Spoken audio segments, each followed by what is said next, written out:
তুমি কাঁদছো কেন সোনা? দই খাবা? তোমার জন্য দেখবা দই এনেছি।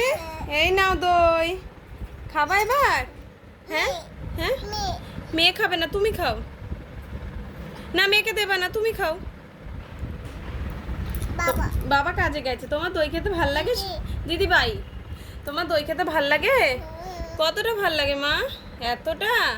দাও আমি একটু খাই। একদম দেবা না, বিছানায় পড়ে না যেন। হ্যাঁ, টেস্টি? কতটা টেস্টি? এতটা টেস্টি? ওরে বাবা, নাকে ঢুকে যাচ্ছে তো, নাকে ঢুকিও না। হ্যাঁ, খাও। হ্যাঁ ঠিক আছে, এখন তাহলে আইট জ্বলছে। হ্যাঁ এখন তাহলে tata, bye bye. Bye bye. ঠিক আছে, টাটা, বাই বাই।